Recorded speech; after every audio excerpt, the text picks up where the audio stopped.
ಎಲ್ರಿಗೂ ನಮಸ್ಕಾರ. ಆ, ಇವರಿಬ್ಬರು ಮಾತಾಡಿದ್ಮೇಲೆ ಏನು ಇರೋದಿಲ್ಲ ಅಂತೇಳಿ ಕೊನೆಯಲ್ಲಿ ಮಾತಾಡೋಣ ಅಂದ್ಕೊಂಡೆ. ಮೊದಲನೇದಾಗಿ ನನ್ನ ತಾಯಿ ಮನೆಯಲ್ಲಿ, ನನ್ನ ತವರು ಮನೆಯಲ್ಲಿ ಸನ್ಮಾನ ಮಾಡ್ತಿರೋದು ತುಂಬ ತುಂಬ ಹೆಮ್ಮೆ ತರುವಂಥ, ಸಂತೋಷ ತರುವಂಥ ಒಂದು ವಿಚಾರ. ಈ ಚೇಂಬರ್ ಯಾವಾಗಲೂ ಒಂದು ರೀತಿ ನಮ್ಮನ್ನು ಒಳ್ಳೇದು ಮಾಡಿದಾಗ ಗುರುತಿಸಿ, ಏನಾದರೂ ಸಂಕಷ್ಟದಲ್ಲಿದ್ದಾಗ ಬನ್ನಿ ಅಂತ ಕರೆದು ನಮ್ಮ ಸಲಹೆಗಳನ್ನು ಕೇಳಿ ಅದಕ್ಕೆ ಒಂದು ರೀತಿಯಾದ ಬೆಲೆ ಕೊಡೋದಿದೆಯಲ್ಲ, ಅದನ್ನು ನಮಗೆ ತುಂಬ ಸಂತೋಷ ಅನ್ಸುತ್ತೆ. ಏಕೆಂದರೆ ಯಾರನ್ನಾದರೂ ಮೆಚ್ಚಿಸ್ಬೋದು, ಮನೆಯವ್ರನ್ನ ಮೆಚ್ಚಿಸೋದು ತುಂಬ ಕಷ್ಟ.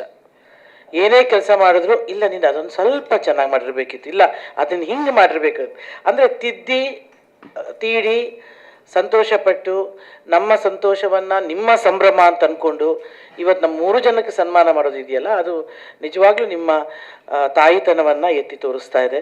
ಅದಕ್ಕೆ ಚೇಂಬರ್ನ ಪ್ರತಿಯೊಬ್ಬ ಸದಸ್ಯರಿಗೂ, ಅಧ್ಯಕ್ಷರಿಂದ ಹಿಡಿದು ಪ್ರತಿಯೊಬ್ಬ ಹಾಲಿ ಮಾಜಿ ಯಾರೇ ಆಗಿರಲಿ ಅವರೆಲ್ಲರೂ ನಮ್ಮ ಮನೆಯವರೇ, ನಮ್ಮ ಮನೆ ಹಿರಿಯರು, ಅವರಿಗೆಲ್ರಿಗೂ ಕೂಡ ನಿಮ್ಮ ಮನೆಯ ಮಗಳು ತಾರಾ ಮಾಡುವ ಸಾಷ್ಟಾಂಗ ನಮಸ್ಕಾರಗಳು.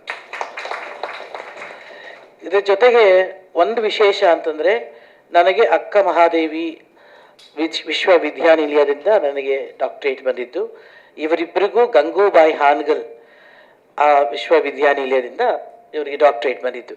ಇಬ್ಬರು ತಾಯಂದ್ರೆ ಕಣ್ರಿ, 2 ತಾಯಂದಿರ ಹೆಸರಿನ ವಿಶ್ವವಿದ್ಯಾನಿಲಯ ಈ ತಾಯಿ ಮನೆಯಲ್ಲ ಮಕ್ಕಳಿಗೆ ಕೊಟ್ಟಿದ್ದಾರೆ.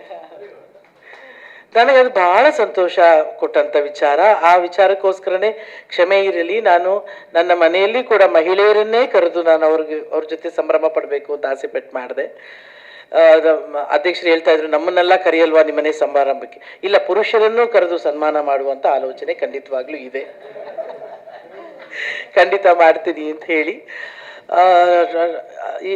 ಯೋಗ ಯೋಗ್ಯತೆ ಅದ್ರ ಬಗ್ಗೆ ಎಲ್ಲ ಮಾತನಾಡೋಷ್ಟು ದೊಡ್ಡೋಳು ಅಲ್ಲದೇ ಇದ್ರು ಕೂಡ ಒಂದೊಂದು ಸತಿ ನನಗೆ ಇದು ನಿಜವಾಗ್ಲೂ ಅಂದುಕೊಂಡಿರ್ಲಿಲ್ಲ, ಕನಸು ಕಂಡಿರ್ಲಿಲ್ಲ, ಅಥವಾ ಎಲ್ಲಿಯೂ ದೂರದಲ್ಲಿಯೂ ಕೂಡ ಈ ಥರದೊಂದು ಡಾಕ್ಟರೇಟ್ ನನಗೆ ಬರಬಹುದು ಆಗ್ತದೆ ಅನ್ನೋ ಕನಸು ಇರಲಿಲ್ಲ. ಅವರು ಮೊಟ್ಟ ಮೊದಲ ಬಾರಿಗೆ ಹಿಂದಿನ ದಿನ ನನಗೆ ಕರೆ ಮಾಡಿದಾಗ, ಸುಬ್ಬನ್ಗೆ ಅದನ್ನೇ ಹೇಳಿದ್ದೆ ನಾನು, ಹಿಂದಿನ ದಿನ ಕರೆ ಮಾಡಿದಾಗ ಸ್ವಲ್ಪ ಹೊತ್ತಿಗೆ ನನಗೆ ಮೈ ಕೈ ಕಾಲು ಎಲ್ಲ ತಣ್ಣಗಾಗಿದ್ದು ಆಯ್ತು. ಡಾಕ್ಟ್ರೇಟಾ, ಇರಿ 1 ನಿಮಿಷ ಅಂದರೆ ನಮ್ಮ ಯಜಮಾನ್ರಿಗೆ ಇಮಿಡಿಯೇಟಾಗಿ ಫೋನ್ ಮಾಡಿದೆ. ಏ ಅಮ್ಮ, ಅಷ್ಟೊಂದು ದೊಡ್ಡದು ಯಾಕೆ? ಎಲ್ಲ ದೊಡ್ಡವ್ರು ಇದ್ದಾರೆ, ಅವ್ರ ಹೆಸರು ಹೇಳು ನೀನು, ನಿನಗೆ ಆಮೇಲೆ ಓಕೆ ಅಂತೇಳು, ಆಮೇಲೆ ಓಕೆ ಅಂತೇಳಿ, ಈಗ ಬೇಡ ಅಂತೇಳು, ಈಗ ಬೇಡ ಅಂತೇಳು ಅಂದರು ಅವರು. ನಾನು ಅದನ್ನೇ ಹೇಳಿದೆ, ಇಲ್ಲ ನಾನು ಅದನ್ನೇ ಹೇಳಿದೆ ಫೋನ್ ಮಾಡಿ, ಸರ್ ಥ್ಯಾಂಕ್ ಯು, ನನ್ನ ಅಂದ್ಕೊಂಡಿದ್ದೀರಾ, ಸತ್ಯ ಹೇಳ್ತೀನಿ, ನಾನು ಹೇಳಿದ ಮೊಟ್ಟ ಮೊದಲ ಹೆಸರು ಗಿರಿಜಾಮಾಮಿ ಹೆಸರು, ಸತ್ಯ. ಅದಾದಮೇಲೆ ಹೇಮಮ್ಮ ಹೆಸರು, ಹೇಮಾ ಚೌಧರಿ ಅವ್ರ ಹೆಸರನ್ನು, ಇವರಿಬ್ಬರ ಹೆಸರನ್ನು ಸೂಚಿಸಿದೆ. ಆದರೆ ಅವ್ರು ಹೇಳಿದ್ದು, ಇದು ಬೇಕು ಬೇಡಗಳಲ್ಲಿ ಇಲ್ಲ, ಈಗಾಗಲೇ ಗವರ್ನರ್ ಅಂಕಿತ ಆಗಿ ಬಂದಾಗಿದೆ, ನಾಳೆನೇ ಸಮಾರಂಭ. ಹೌದಾ ಸರ್? ನಾನೆಲ್ಲೋ ಇಲ್ಲೇ ಮೆಜೆಸ್ಟಿಕ್ಕೋ ಎಲ್ಲೋ ಇರುತ್ತೆ. ಹೌದಾ, ಎಲ್ಲಿ ಸರ್? ಅದು ಬಿಜಾಪುರದಲ್ಲಿ. ಬಿಜಾಪುರಕ್ಕೆ ಹೆಂಗೆ ಸರ್ ಬರೋದು ನಾನೀಗ? ಇಲ್ಲ, ನೀವು ಹೆಂಗಾದ್ರೂ ಬಂದ್ಬಿಡ್ಬೇಕು ಇವತ್ತು ಅಂತ ಕರೆದ್ರು. ಅಂದರೆ ಈ ಪ್ರಶಸ್ತಿಯ ಘನತೆ, ಗೌರವ ಬಹುಶಃ ನಾನು ಅಲ್ಲಿ ಹೋದ್ಮೇಲೆ ಗೊತ್ತಾಯಿತು.